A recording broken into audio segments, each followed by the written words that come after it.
안녕하세요 여러분, 제시입니다. 최근 제 칼이 세계 최대 나이프 잡지 블레이드 매거진에 실리는 영광을 누렸습니다. 누군가가 잡지에서 제 칼을 보고 저에게 연락해서 하나가 아니라 2개의 같은 칼과 맞춤 사야까지 의뢰했습니다. 제 채널을 오래 보신 분들은 제가 일본식 칼 만드는 걸 좋아하는 걸 아실 거예요. 예전에 엔마 $8,000 다마스커스 카타나도 만들었습니다. 저는 그 2 작품에서 배운 모든 것을 이 2 작품에 담아보고 싶습니다.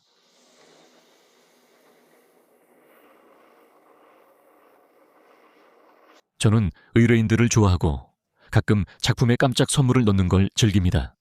이번에는 다마스커스의 복잡함을 더 높여서 파이어스톰이나 심지어 트위스티드 모자이크 패턴을 해볼까 생각했어요. 그래서 그분께 이메일을 보내서 일반 트위스트 패턴 대신 그런 걸 원하시는지 여쭤봤는데 오히려 아니라고 하시더라고요. 잡지에서 본 그대로를 원하신다고 하셨어요. 미리 물어봐서 다행이었어요. 안 했으면 작업을 다시 시작해야 했을 거예요. 다마스커스 강이 뭔지 모르시는 분들을 위해 말씀드리자면 우선 구글 정의는 참고하지 않으시는 걸 추천드리고요. 기본적으로는 니켈이 많이 들어간 강과 니켈이 없는 강, 이렇게 2가지 종류의 강을 번갈아 가며 쌓아 올리는 방식입니다. 이 차이로 애칭 시 니켈이 있는 강은 밝게, 어두운 강은 더 어둡게 남습니다. 블레이드 스미스로서 저는 그 층들을 조작해서 나중에 보기 좋은 무늬를 만들어낼 수 있는 능력이 있습니다. 2 종류의 강철을 하나의 단단한 빌릿으로 결합하려면 단조 용접이라는 과정이 필요합니다. 이 과정에서는 빌릿을 약 2100도에서 2200도 화씨까지 가열한 다음 엄청난 힘으로 그것들을 함께 압착합니다. 많은 사람들이 파워 해머를 갖고 있지만 제 차고에 두면 집이 흔들릴 거예요.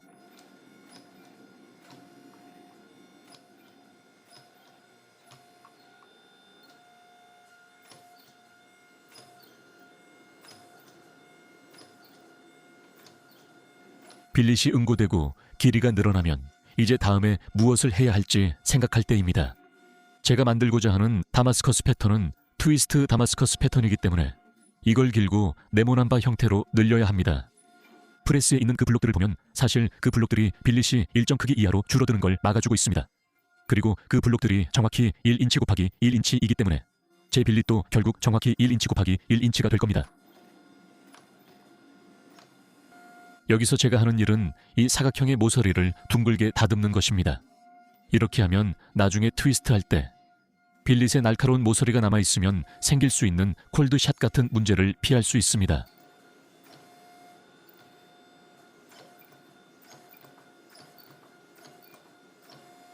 단면이 마음에 들면 빌릿을 반으로 자르기 위해 식히는 시간이었습니다.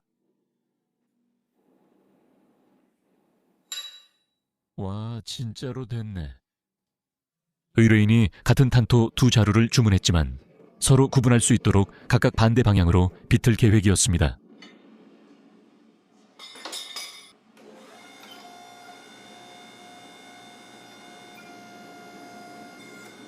이 강제를 비트는 도구는 개조된 파이프 렌치입니다. 이것은 손잡이에 강철 조각을 용접한 큰 파이프 렌치입니다. 분명히 더 좋은 비트는 방법들이 있고 화면에 몇 가지를 보여드릴게요. 하지만 저는 이 방법이 단순하고 할 일을 해내서 항상 좋아했습니다. 그건 좋지 않아요. 사실 이 정도 비틀림이면 적어도 한번 가열하는 데는 꽤 괜찮은 양이에요. 저번 빌렛은 시계 방향으로 비틀었으니까 이번에는 2번째 빌렛을 반시계 방향으로 비틀어야 한다는 걸 꼭 기억해야 했어요. 빌렛을 비틀 때 떨어지는 얇은 조각들을 스케일이라고 해요. 이 조각들이 매우 뜨겁고 사방으로 튀어서 저도 자주 데이곤 합니다.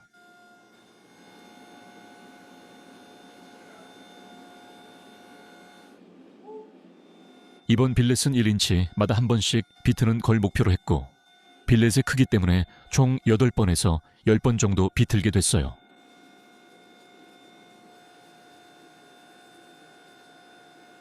일본도는 3가지 주요 종류가 있습니다. 가장 긴 카타나, 중간 크기 와키자시, 그리고 제가 만드는 짧은 탄토입니다. 이 3가지 칼 모두 특정 길이 제한이 있는데 탄토는 칼날만 따졌을 때 12인치보다 짧아야 합니다. 재료는 많지 않았지만 칼날을 나중에 늘릴 수 있고 손잡이 부분도 충분히 남길 수 있다고 확신했습니다.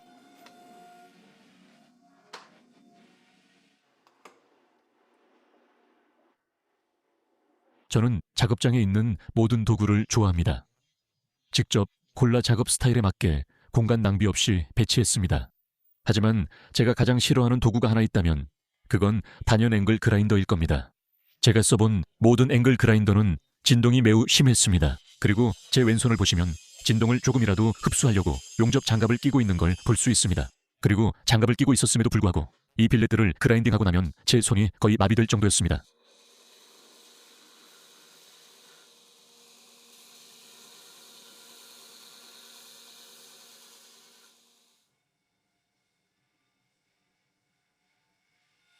카타나 단조에는 스노베 단계가 있습니다. 이 단계는 칼날 형태를 미리 만들어 복잡한 기하 구조, 단조를 준비하는 과정이며 제가 지금 하는 작업이 바로 그것입니다. 저는 강제를 3, 20cm 두께로 얇게 만들고 칼날 단조 준비를 위해 남은 재료를 모두 잘라내고 있습니다.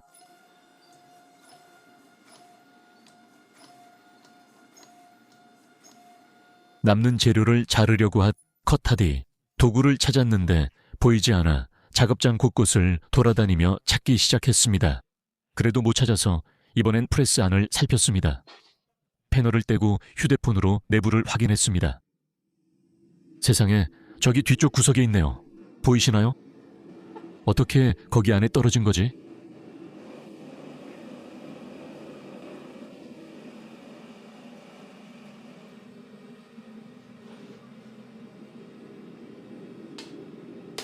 와!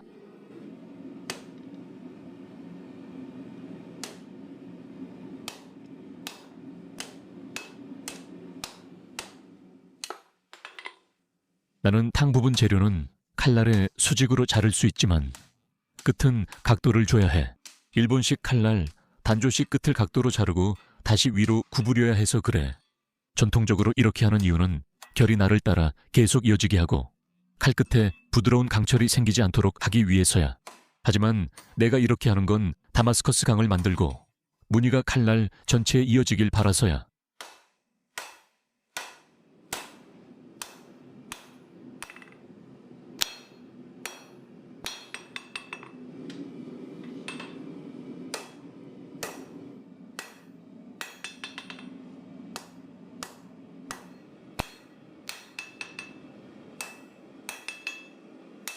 처음 일본 카타나 기하학을 배우기 시작했을 때 모르는 게 정말 많았어. 내가 만들 기하학은 시노기즈쿠리 기하학이라 불리며 여기선 칼등을 베벨링해야 해. 그리고 칼날 뒷부분도 어느 정도 베벨링해야 해. 그래서 카타나는 단일날 무기라기보다 비대칭적으로 연마된 단검에 가까워. 나는 칼날을 무기보다는 단검처럼 생각하는 것이 일본식 칼날 단조와 연마 실력을 크게 높이는데 도움이 됐다고 말하고 싶어.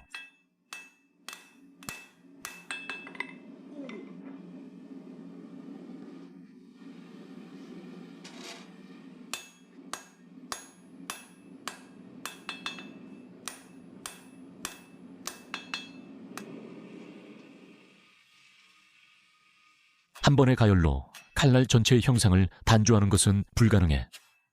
그래서 기본적으로 내가 해야 했던 것은 끝부분부터 차근차근 내려가며 작업하는 거였어. 나는 기본적으로 척추 베벨, 뒷면 베벨, 그리고 칼날 베벨을 반복해서 작업했어. 그렇게 계속 반복하다가 내가 원하는 길이에 도달할 때까지 했지.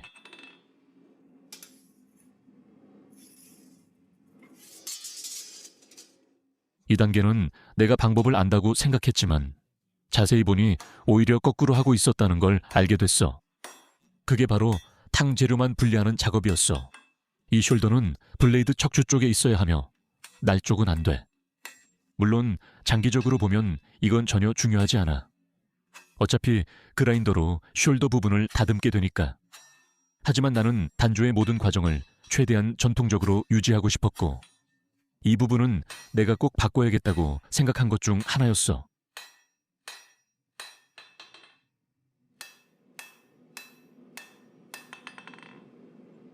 나는 이런 걸 단조할 때 항상 끝부분은 마지막에 남겨두는 걸 좋아해. 그렇게 하면 전체적으로 모든 게 잘 맞아떨어지거든.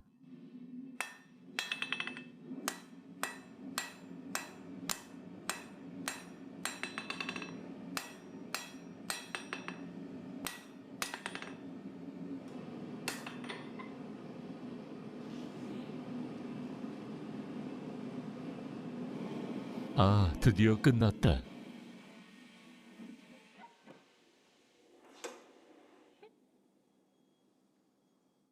현재 상태로는 강철의 미세 구조가 사실상 아주 엉망인 상태야. 입자가 고르지 않고 단조 과정에 많은 응력이 쌓여 있어. 노멀라이징은 3번 가열과 냉각하는 과정이야. 이 작업엔 내 패러곤 열처리 오븐을 썼어. 예전엔 대장간에서 작업했지만 그럴 땐 정확도가 떨어지고 결과도 눈에 띄게 안 좋아졌어.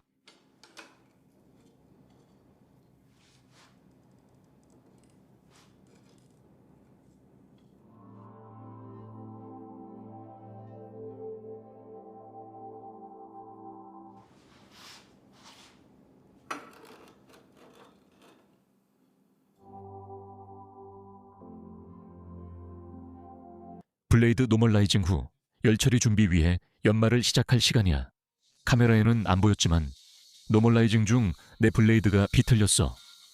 트위스트 다마스커스는 이런 일이 자주 생겨서 다시 펴는데 시간이 걸렸어.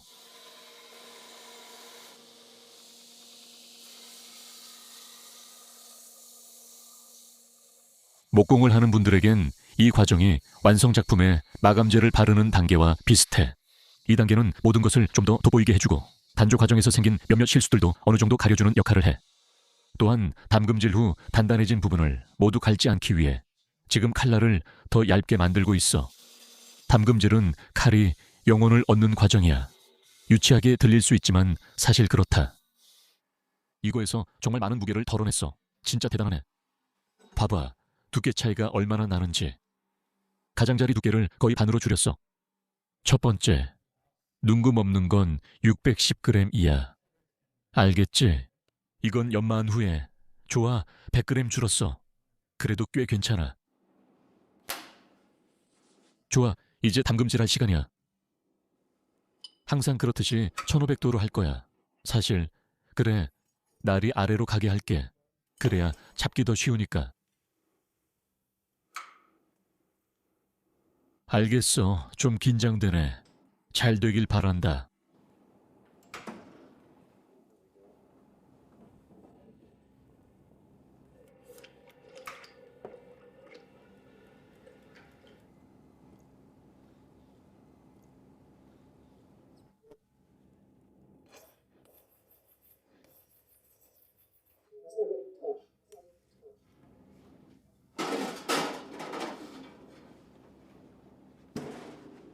방금 줄로 했던 건 칼날의 경도를 테스트하고 있었던 거야.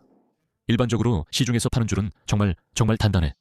아마 로크웰 경도 65에서 66 정도의 경도일 거야. 그리고 줄로 칼날을 긁기 힘들다면 그 칼날 자체가 단단하다는 걸 알 수 있지.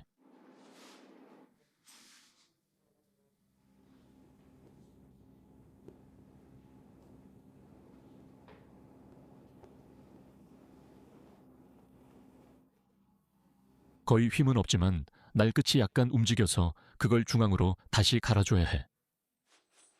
담금질 직후 칼날은 매우 단단하지만 잘 부러져. 바닥에 떨어뜨리면 유리처럼 깨질 거야. 그래서 내가 하는 건 열처리 오븐을 400도에 맞추고 칼날을 2시간씩 2번 넣는 거야. 그렇게 하면 경도는 단단하지만 산산조각 나지 않을 정도로 낮아지고 꽤 탄성이 생겨.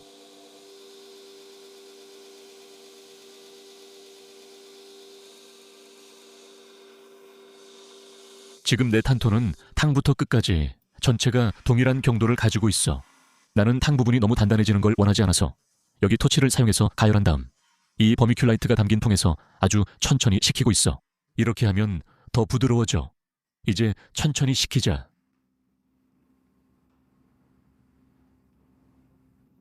일본도 날의 형상은 한 지점의 단면만을 뜻하지 않아. 이 칼날엔 디스털 테이퍼가 필요해. 정확한 제작을 위해 매 인치마다 측정 중이야. 요구. 지금 내 탕 부분은 디지털 테이퍼가 잘 들어가 있어.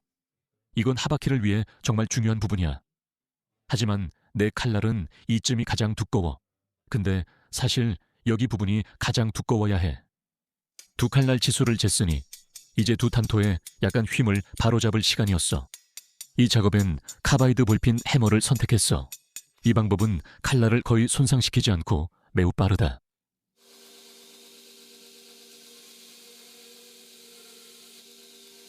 담금질의 흥미로운 점 중 하나는 사실 이것이 당신의 작품에 할 수 있는 가장 격렬한 일 중 하나라는 거야. 그래서 담금질 전에 얇게 연마할 수 없게 되는 거지.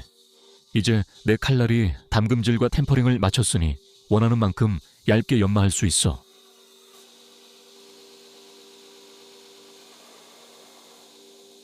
사실 이 마지막 연마 과정에는 약간의 트라우마가 있어. 제가 처음 칼을 만들기 시작했을 때 여러분 중 많은 분들처럼 가장 먼저 만들고 싶었던 게 바로 카타나였어요. 그래서 강철을 가져다가 카타나 모양으로 단조했고 그 다음에 연마를 하려고 했죠. 당시엔 연매에 대한 근육 기억도 없었고 칼날을 단검처럼 다뤄야 한다는 것도 몰랐어요. 그래서 중앙 베벨이 등 쪽으로 이동해 이제 카타나처럼도 안 보이는데 라는 생각이 들었죠. 결국 그 작품을 포기하고 다른 걸로 넘어갔어요.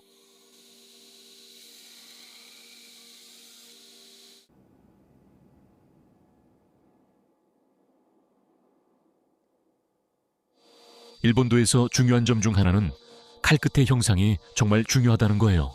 요코테 선이라는 선이 있는데 이 선이 칼 끝과 나머지 칼날을 구분해 줍니다. 엠마 영상에서 요코테를 안 만들면 칼을 잘못 만드는 거라 했던 것 같은데 사실 모든 일본도가 요코테가 있는 건 아닙니다. 제가 칼을 다듬는 건 요코테가 있기 때문이고 예전에 사람들이 요코테를 안 만든다고 잘못 만들었다는 말은 사실이 아니었습니다. 이거 정말 끝내주네요. 이런 걸 갈 때마다 그냥 제가 가지고 싶어져요. 의뢰인 거든 뭐든 상관없이 그냥 제가 갖고 싶어요. 손으로 연마할 때는 사실 두 가지 방법밖에 없어요. 사포랑 숫돌이죠. 저는 사포를 자주 쓰고 좋아해요. 만드는 일을 하며 계속 사용했지만 숫돌을 쓰는 분들도 많은 걸로 알아요. 근데 사실 두 가지 다 별로고 어차피 시간이 많이 걸린다는 걸 잘 알고 있어요. 좋아 보여요. 하지만 사포를 써서 형태를 만들 수 없어요. 그래서 이 선은 그 선을 제대로 움직일 수가 없어요. 다시 그라인더로 돌아가서 이쪽으로 밀어줘야 해요.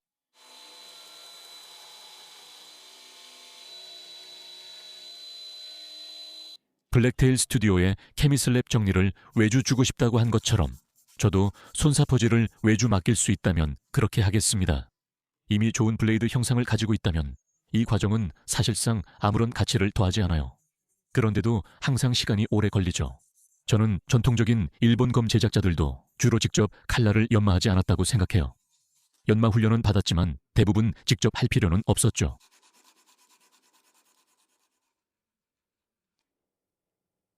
좋아요.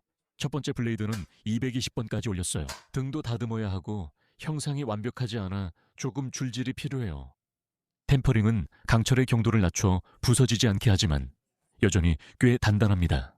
줄이 강철을 깎을 수는 있지만 그렇게 잘 깎이지는 않고 거의 금속 표면을 미끄러지듯이 지나가는 소리가 들려요.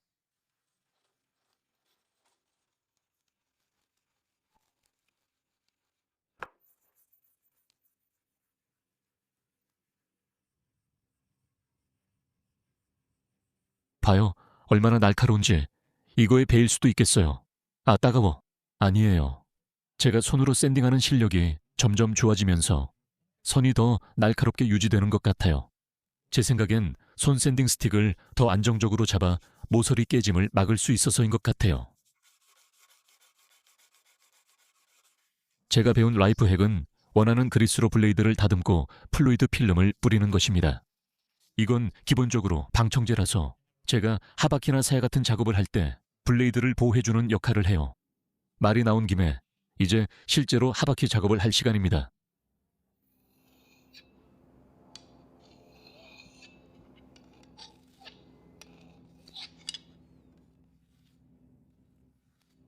제가 하바키 만들 때 쓰는 재료는 일반 구리입니다. 많은 역사적인 작품들은 금이나 은 같은 재료를 사용했지만 가장 흔하게 쓰인 것은 여전히 구리였습니다. 여러분들께는 다행이지만 저에게는 불행하게도 하바키는 일본도에서 만들기 가장 번거로운 부품 중 하나입니다. 저는 하바키가 카타나 부품 중 제작 방법을 가장 이해하기 어려웠다고 말할 수 있습니다. 저도 맨 앳 아임스 영상에서 카타나 제작을 자주 봤지만 하바키 만드는 과정은 거의 안 나왔어요. 일리아는 하바키를 만드는 게 정말 귀찮고 꽤 복잡하다고 말했었습니다. 저도 하바키를 5, 6개 만들어보고 나서야 올바른 작업 순서를 알게 됐습니다.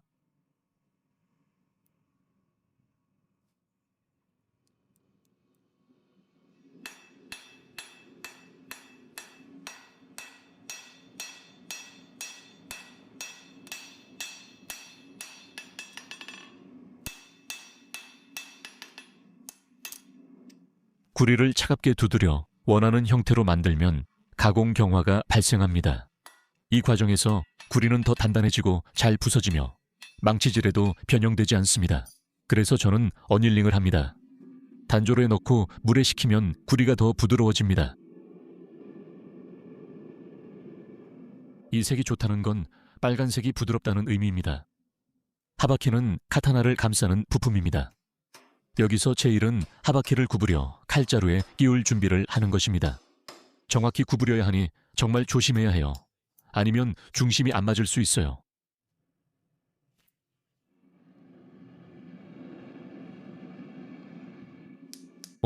이건 정말 부드럽네요. 바로 여기서 하바키를 4분의 1인치 바스톡의 망치로 두드려 끼우는 이 중간 단계가 이 과정에서 제가 배운 것 중 가장 중요한 것 중 하나입니다. 하바키를 구부릴 때 구부린 부분의 아래쪽이 약간 휘어지기 시작해서 전체적으로 평평하지 않게 됩니다. 그래서 이 4분의 1인치 바스톡에 하바키를 망치로 두드려 끼우고 바스톡을 이용해 하바키 안으로 밀어 넣으면 모든 부분이 각이 맞게 유지됩니다.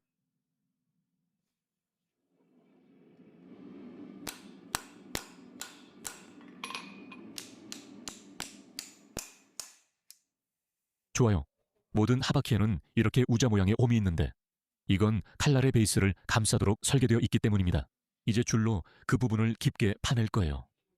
다마스커스 카타나 때는 충분히 깊게 못 팠지만 이번엔 더 잘 알아서 구부리기 전에 미리 해둘 겁니다. 네, 저는 큰 줄을 정말 좋아합니다.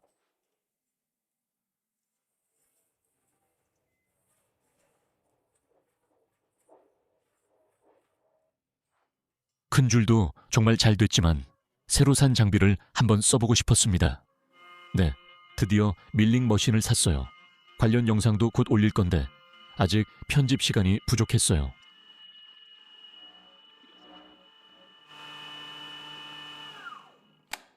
꽤 괜찮은 것 같아요. 나머지 파일들도 마저 끝낼 거예요.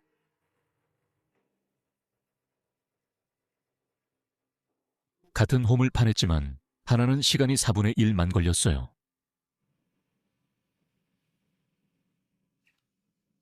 하바키에 홈을 판 뒤 이제 탕에 맞추는 작업이 남았습니다. 하바키의 장점은 칼날에 맞춰 맞춤 제작된다는 점입니다. 그래서 탄토 2자루가 있어도 이 하바키는 오직 한 해만 꼭 맞습니다. 이번에 제가 또 신경 쓴 점은 일정한 디스털 테이퍼를 유지하는 것이었습니다. 그래서 이제 이 위쪽에 딱 맞게 되면 그냥 쉽게 잡아당겨도 다시 어깨 부분까지 쓱 올라가게 됩니다. 이제부터는 하바키를 자루에 맞게 형태를 잡기 위해서 모든 각도에서 망치질을 해주면서 하바키가 칼날에 거의 100% 밀착되도록 만드는 작업만 하면 됩니다. 지금까지 하바키 작업은 꽤 정교했지만 다음 단계는 그보다 100배는 더 어렵습니다. 구리 조각을 줄질해 하바키 입술에 맞춘 뒤 납땜으로 완전히 닫힌 고리로 만들어야 합니다. 이 쐐기를 생각하는 한 가지 방법은 만약 이 부분이 안쪽으로 들어가지 않는다면 이 쐐기는 칼날과 같은 크기와 두께가 될 거라는 점입니다. 그래서 공간에 맞게 구리를 갈아내야 합니다. 컴퓨터에 관심 있는 분들은 구리의 높은 열전도율을 아실 텐데 작은 조각은 그라인더로 금방 뜨거워집니다. 대부분 작업은 집게로 잡아 손을 보호하고 구리가 열을 받으면 무지갯빛 산화 색상이 나타나는데 이는 구리가 뜨거울 때만 보입니다. 좋아요. 하바키를 칼날에 끼운 상태에서 저는 그냥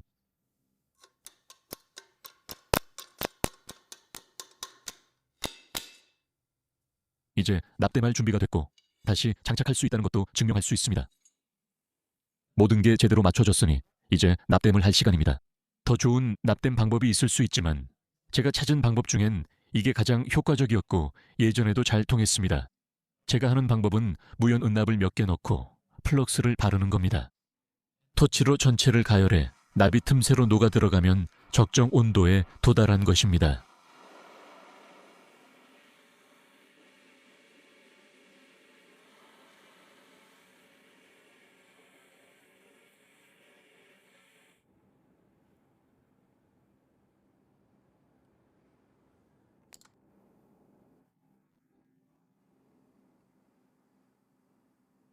제가 원래 빌릿에 너무 많은 강철을 넣는 것처럼 이번 하바키에도 납을 너무 많이 넣었습니다.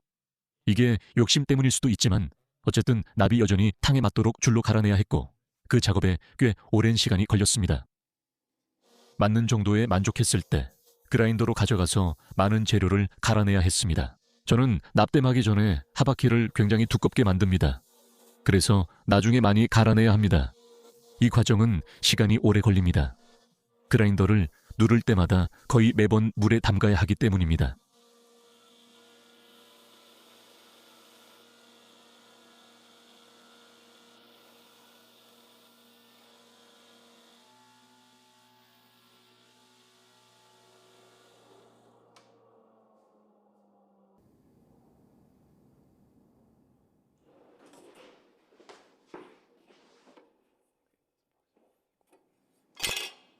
이 두 개의 황동 조각은 제 탄토의 세파가 될 것입니다. 이 두 자루 탄토는 비전통적이지만 저는 세파를 추가하고 싶었습니다. 세파는 하바키에서 손잡이로 넘어가는 멋진 전환점입니다.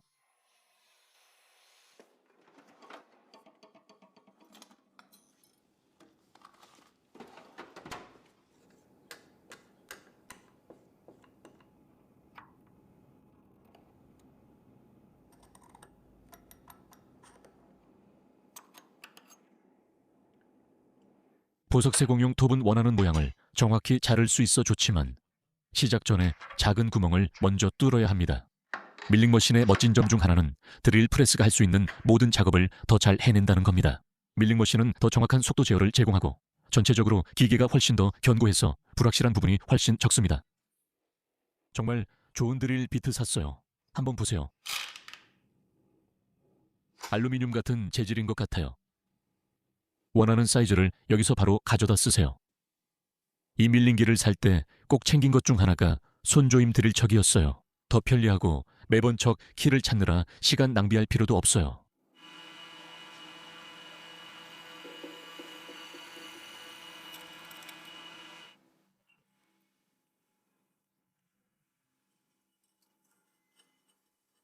저는 보석 세공사가 아니라 보석 세공용 톱을 쓰는 블레이드 스미스입니다. 유튜브 알고리즘이 제 영상을 대장장이뿐만 아니라 일반 장인들에게도 잘 추천해준다는 걸 알고 있어요. 그래서 이 영상을 보시는 분들 중에 보석 세공사가 계시고 제가 보석 세공용 톱을 더 잘 쓸 수 있는 팁이 있다면 댓글로 꼭 알려주세요. 좋아요. 제가 보석 세공용 톱을 사용할 때 그렇게 정확하지 않아서 탕에 딱 맞게 하려면 조금 더 줄질을 해줘야 해요. 이렇게 작은 줄이 있어서 슬롯에 딱 맞게 들어가는 건 정말 운이 좋은 일이에요. 괜찮아 보여요. 이제 거의 맞는 것 같아요. 알겠어요. 제가 당신 앞에서 거짓말했어요.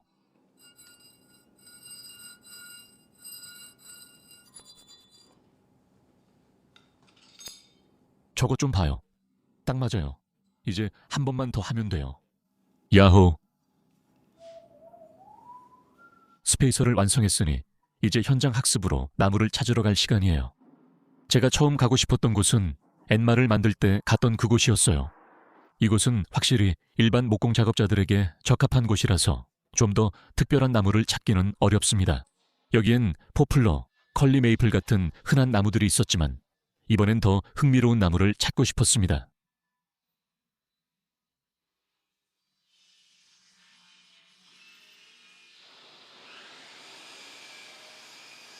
다음으로 간 곳은 터너스 웨어하우스라는 곳이었습니다. 이곳에는 다양한 장인들을 위한 정말 많은 재료와 도구들이 있어서 근처에 계신다면 꼭 한번 들러보시길 추천드립니다. 파란색은 좀 촌스러울 것 같아요. 여기서 꽤 많은 걸 살지도 모르겠어요. 솔직히 말해서요. 지금 여러 가지가 많이 부족하거든요. 마르고 나니까 너무 타원형이 돼서 원을 그릴 수가 없었어요. 그래서 그냥 아보텍과 앵글 그라인더를 사용해서 조각했어요. 여전히 멋진 그릇이지만 원래 의도한 모습은 아니에요. 이렇게 정말 놀라운 작품들이 있어요. 왜냐하면 나뭇결이 정말 환상적이거든요. 이건 무슨 나무인가요? 이건 오크의 한 종류예요. 하지만 이건 결이 훨씬 촘촘하고 오크는 결이 넓어요. 그래요. 그리고 그 안에 반짝이는 물결 무늬가 생깁니다. 이 나무 조각이 여행 중에 얻은 어떤 나무보다 저에게 더 말을 거는 것 같아요. 얼마나 멋진지 보세요. 호주에서 온 거고 타즈메이니아 블랙우드라고 불리는 컬이 많이 들어있어요. 꽤 멋지네요.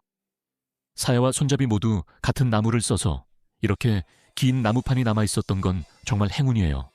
타즈메이니아 블랙우드는 제가 본 나무 중 가장 아름답습니다. 저는 현장 학습에서 나무 조각을 찾느라 시간을 들였고 차되게 공짜로 받았습니다. 장인으로서 고객에게 최고의 제품을 만드는 것이 중요합니다.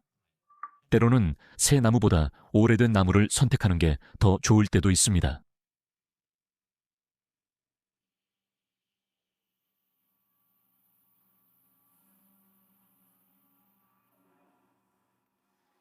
전통적으로 낫과 손잡이 모두 만드는 방식은 두 개의 나무 조각을 가져와서 홈을 파고 그 다음에 두 조각을 맞붙여서 만드는 것이었습니다. 즉, 조각을 시작하기 전 두 나무 조각을 최대한 평평하게 만들어야 했다는 뜻입니다.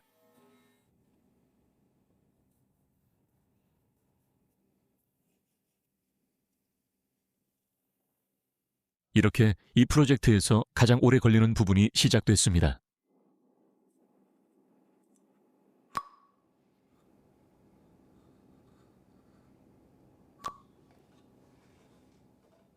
오, 이런.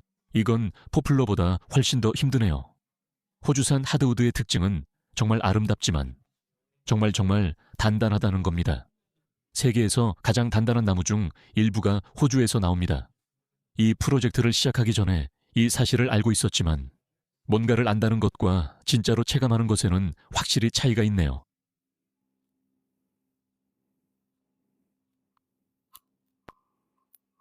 예전에 만든 카타나의 사야를 조각할 때는 정말 쉬웠어요. 포플러 나무는 마치 버터처럼 끌에 아주 쉽게 깎였죠. 하지만 이 나무는 정말 잘 쪼개지기만 하고 잘 깎이지도 않아서 1시간에 10번은 끌을 갈아야 했어요.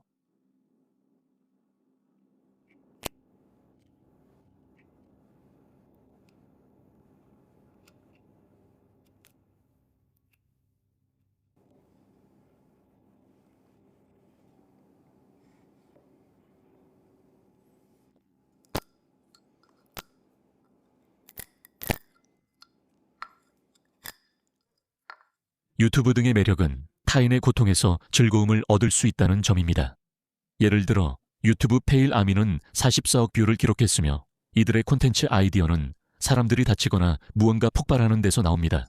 비슷한 채널로 데일리 도즈 오브 인터넷이 있으며 그의 영상 중 상당수가 사람들이 다치는 내용이고 13억 뷰를 기록했습니다. 제가 말하고 싶은 건 여러분이 지금 22살짜리 아시아 남자가 호주산 하드우드를 조각하는 걸 보면서 시간을 보내고 있다는 겁니다. 만약 유튜브라는 렌즈를 통해서 이걸 보고 있지 않았다면 여러분은 이걸 정말 지루하다고 느꼈을 겁니다. 또 유튜브라는 렌즈가 단조로운 일을 즐겁게 바꿔줄 수 있다는 점이 정말 아름답다고 생각합니다.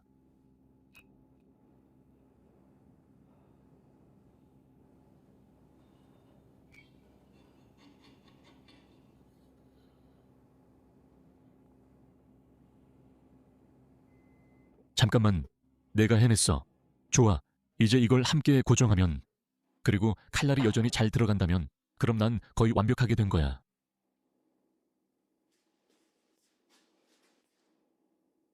꽤 괜찮은데.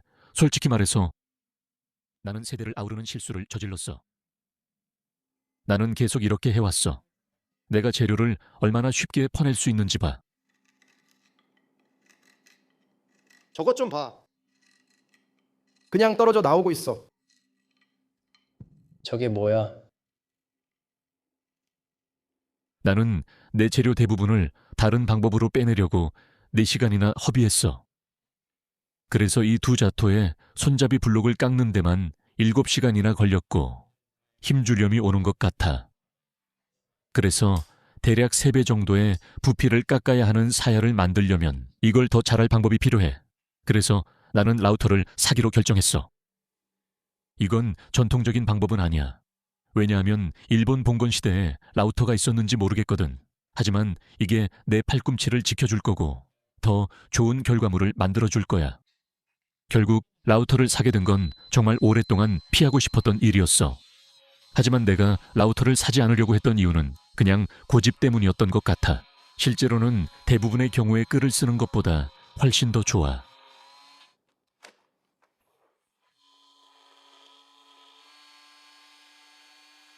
조각할 때 연필선을 절대 넘지 않도록 신경 써야 했어. 최대한 가까이 다가가서 나중에 끌로 마무리하려고 했거든. 저거 진짜로 엄청 잘 나온 것 같아. 근데 이걸 손으로 했으면 하루 종일 걸렸을 거야. 이렇게 깔끔하게 못했고 여기저기 많이 깨졌을 거야. 라우터 사길 정말 잘했어. 첫 번째 사에서 대부분의 재료를 대충 깎아낸 후에 손잡이를 먼저 붙이는 게 시간적으로 가장 효율적이라는 걸 깨달았어.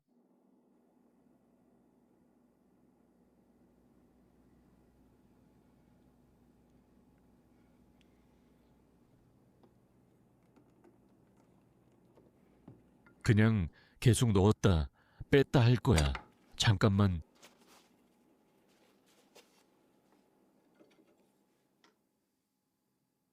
손잡이 붙이고 이제 다시 사야에 집중할 시간이었어. 여기 나무는 라우터로 안 건드리고 남겼어. 끌로 더 다듬고 싶었어.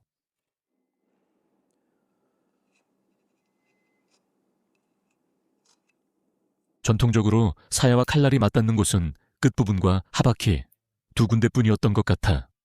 지금은 끝부분을 작업하고 있는데 끝부분에 완벽한 음각을 깎아내야 해.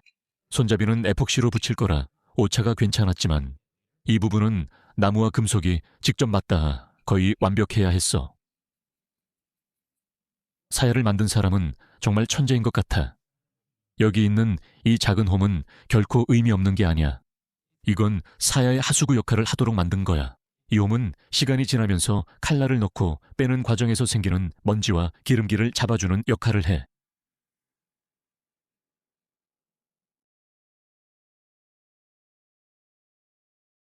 꼭 글러브처럼 딱 맞는다는 표현을 써야 한다면 이 부분에 올려. 하바키는 사야 입구에 정확히 맞아야 해. 이렇게 하면 나중에 칼날을 사야에 넣었을 때 빠지지 않고 맞춤 덕분에 습기나 다른 것도 칼집에 못 들어와.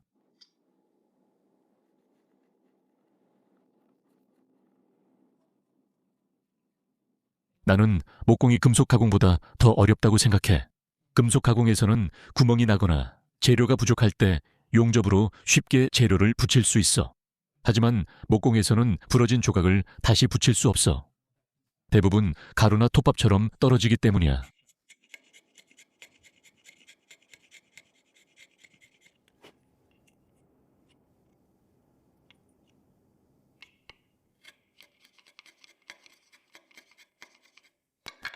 안 해.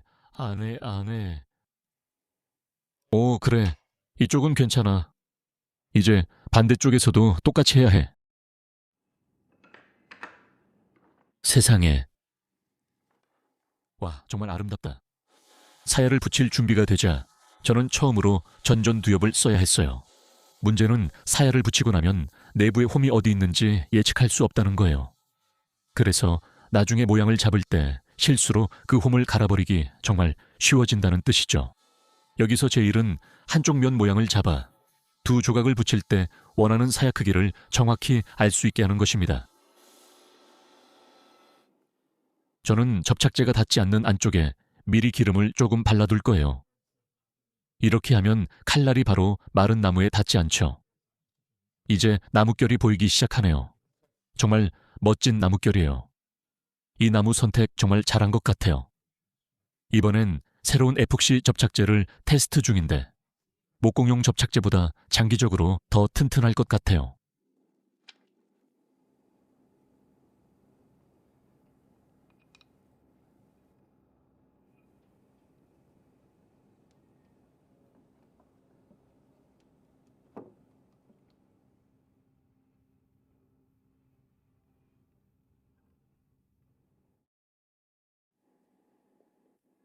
알겠어요.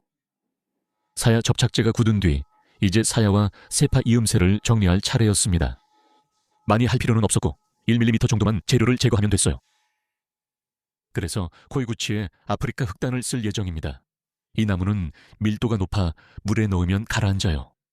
이 나무는 연마하면 제트블랙처럼 광이 나고 에보니와 달리 수축이나 갈라짐이 없습니다. 코이구치라는 이름이 꽤 재밌지만 사실 사야에서 아주 중요한 역할을 합니다. 사야는 일반적으로 꽤 부드러운 나무로 만들어졌기 때문에 칼날을 뽑을 때마다 사야가 매번 베이게 됩니다. 이를 막기 위해 사야 가장자리에 단단한 재질을 써서 칼날이 나무를 베지 않게 합니다. 보통 버팔로 뿔을 쓰지만 저는 이 목재를 쓰고 싶었습니다.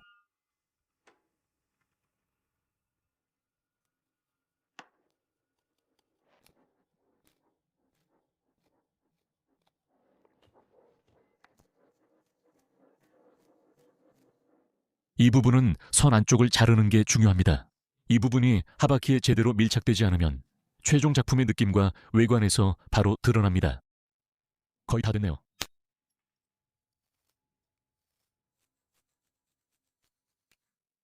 오, 그래요. 저 맞는 거 좀 보세요. 아, 뭔가 너무 잘 풀린다 싶었죠. 봐요. 아무 일도 없었어요. 그냥 농담이에요. 고이구치를 정성스럽게 만든 뒤 이제 사야에 붙일 차례였습니다. 또한 이걸 정확한 위치에 고정시키는 게 정말 어렵다는 걸 깨달아서 그냥 제가 직접 클램프가 되기로 하고 접착제가 마를 때까지 계속 손으로 잡고 있기로 했습니다. 목공용 접착제가 굳은 후 세파도 손잡이에 붙이고 싶었습니다. 저는 칼날을 손잡이에 에폭시로 붙이는 비전통적인 방식으로 작업할 예정이었기 때문에 나중에 함께 모양을 다듬을 수 있도록 이 과정을 거치는 게 좋겠다고 생각했습니다. 이제 거의 다 굳은 듯합니다.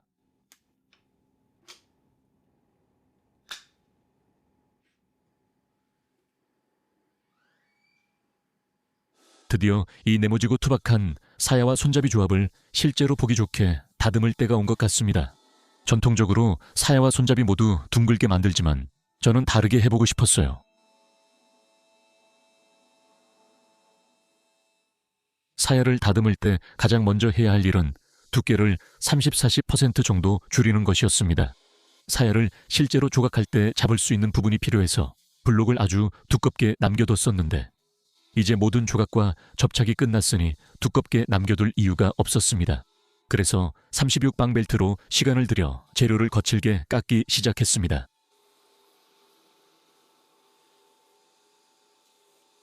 이걸 다듬으면서 형상을 팔각형으로 할지 원형으로 할지 결정하지 못했는데 그러다 문득 둘 다 하면 안 될 이유가 없다는 걸 깨달았습니다.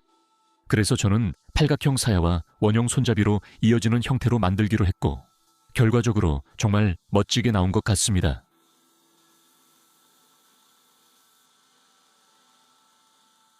여러분도 아시다시피 랭글러스타만의 피즈가 있죠. 가끔 랭글러스타가 도구나 만든 걸 들고 있을 때 피즈가 오잖아요. 저도 지금 그 피즈가 와요. 와, 정말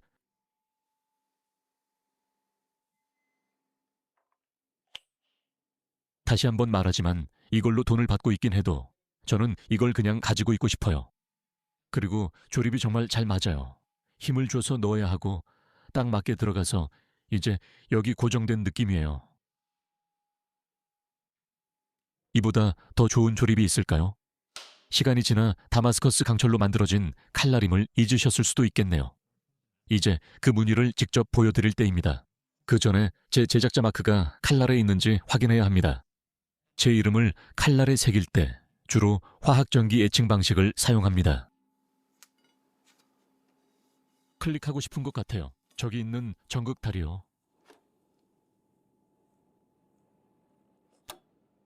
파워를 2단계로 해보죠.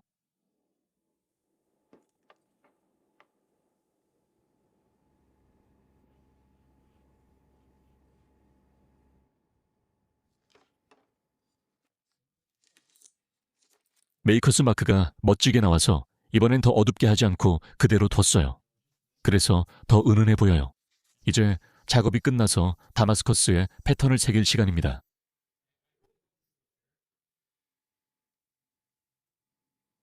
저는 칼날 에칭계, 염화철을 1대, 사비율로 섞은 용액을 사용합니다. 이 용액은 1084강을 부식시키고 15N20강은 거의 손대지 않습니다. 그리고 그게 바로 다마스커스에서 흔히 볼 수 있는 어두운 부분과 밝은 부분의 대비를 얻는 방법입니다.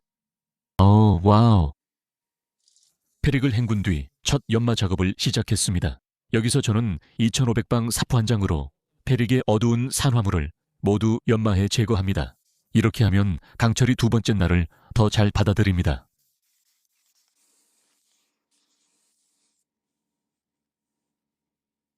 칼날의 모든 표면과 각도를 연마한 후 2번째 에칭을 할 시간이었습니다.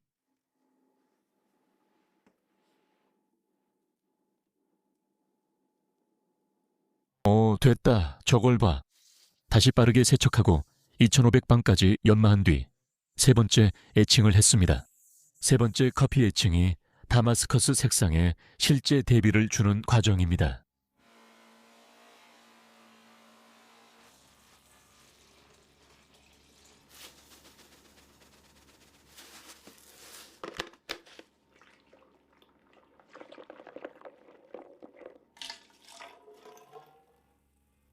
이건 빅토리아 시대 아이를 만들었을 거예요.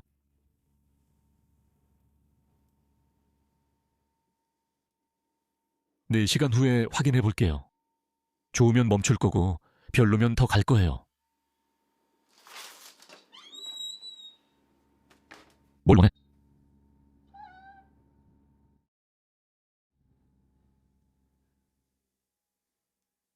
알겠어요. 눈이 적응해야 했는데 진짜 어둡네요. 이 커피 좀 헹궈낼게요. 저거 보여요? 저건 바코드처럼 보여요.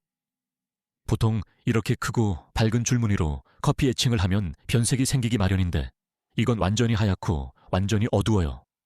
날의 마감이 이렇게 완벽해 보이는데 다른 부품들을 다 닦지 않고 그냥 두면 정말 아까울 것 같아서 그라인더로 시간을 들여 전부 400방 마감까지 올렸어요. 그리고 하바키 같은 것도 버핑까지 했습니다. 나무가 완벽하지 않아 순간 접착제로 구멍을 메우는데 시간이 들었어요.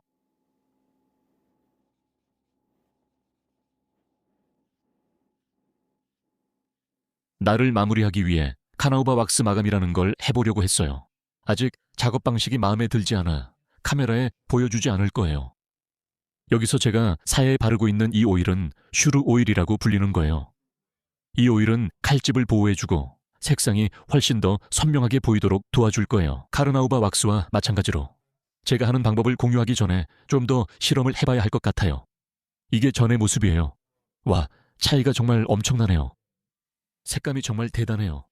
제가 작업해본 나무 중에 가장 멋진 나무 중 하나예요. 여기서 손가락으로 오일을 바르는 게 최선이 아니라는 걸 곧 알게 됐어요. 손가락이 끈적이고 마감도 안 좋아서 그 후로는 장갑을 썼어요.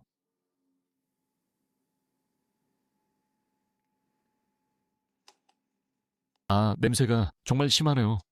솔직히 말해서 거의 썩은 음식 냄새가 나는 것 같아요. 이번에 사용하는 새로운 에폭시는 예전 것보다 냄새가 훨씬 심하지만 장기적으로 보면 카레는 훨씬 더 좋아요. 예전에 쓰던 에폭시도 괜찮았지만 굳으면 매우 단단했어요. 이번에 사용하는 새로운 에폭시에는 새로운 강화제가 들어있어서 굳고 나면 그렇게 딱딱하지 않고 약간의 유연성이 생겨요. 그래서 칼이 더 오래 쓸 수 있게 해줍니다.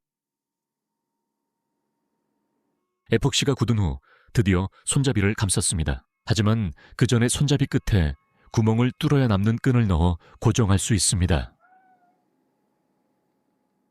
모든 일본도에서 사용하는 전통적인 감싸기 방식은 이토 감기라고 불리며 보통은 실크로 하지만 저는 가죽을 사용했습니다.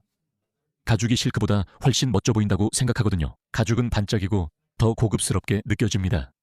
이토 감기를 할 때 꼭 지켜야 할 규칙이 있습니다. 그렇지 않으면 어색해 보입니다. 그리고 그중 하나는 끈이 서로 교차할 때마다 위로 가는 끈을 번갈아 가며 감아야 한다는 점입니다. 전통적으로 끈을 번갈아 감는 이유는 전투 중 끈 하나가 잘려도 손잡이가 고정되고 감긴 상태를 유지할 수 있기 때문입니다. 또 한 가지 기억해야 할 점은 모든 부분의 강력이 동일해야 한다는 것입니다. 그렇지 않으면 고르지 않아 보일 수 있습니다.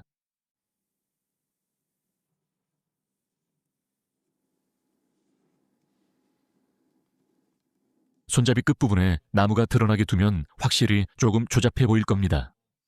그래서 여기서 제가 하는 것은 가죽을 그 구멍을 통해 감아서 손잡이 밑부분 전체가 같은 가죽으로 감기도록 하는 것입니다. 기능적으로는 탄토에 전혀 영향을 주지 않지만 정말 멋져 보입니다.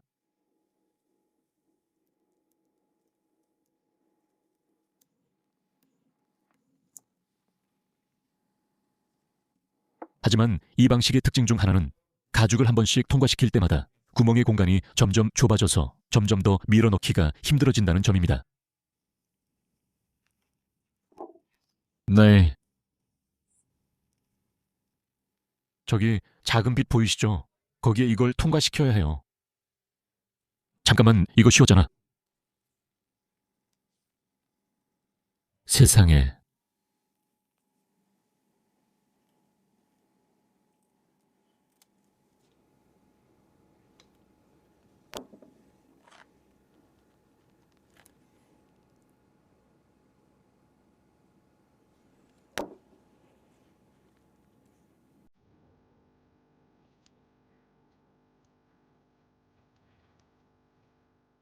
하하하.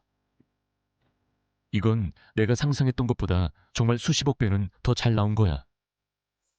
오 마이 갓. 나 진짜 울 것 같아. 오 마이 갓. 진짜 너무 잘 나왔어. 보시다시피 두 탄토 모두 결과가 정말 마음에 들었어요. 결국 두 개는 쌍둥이처럼 비슷하게 나왔고 다마스커스 강철을 각각 다른 방식으로 만든 것만 달라요.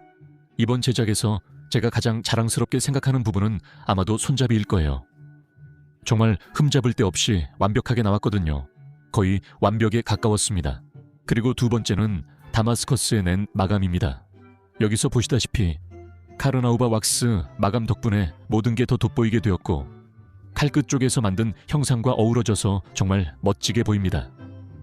이번 제작을 통해 다음 일본식 칼 제작에 꼭 적용할 많은 점을 배웠고 그 작업은 예상보다 훨씬 빨리 시작될 것입니다. 많은 원피스 팬분들이 슈스이 제작을 요청하셔서 제가 직접 만들 예정입니다. 의뢰인과 스폰서가 있어 이번 제작이 제 최고 작품 중 하나가 될 것 같아요. 그러니까 계속 지켜봐 주시고 어떻게 완성되는지 확인해 주세요. 이 탄토들은 주로 전시용이지만 작업실을 떠나기 전 반드시 날카롭게 해야 합니다. 이게 영상의 마지막 부분이라 연마하는 과정을 자세히 보여드릴 시간이 많지 않습니다. 하지만 제 연마 방법이 정말 궁금하시다면 제 패트리온을 확인해 보시는 걸 추천드립니다. 최근에 저는 제 모든 숫돌과 연마 기술에 대해 설명하는 34분짜리 영상을 공개했습니다. 유튜브 채널에서 이야기할 수 있는 것보다 훨씬 더 깊이 있게 다루고 있으니 저처럼 연마하는 방법을 배우고 싶으시다면 꼭 한번 확인해 보시길 강력히 추천드립니다.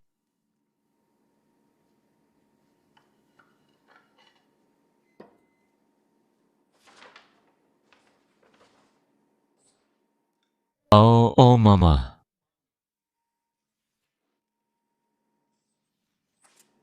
정말 부드럽네요.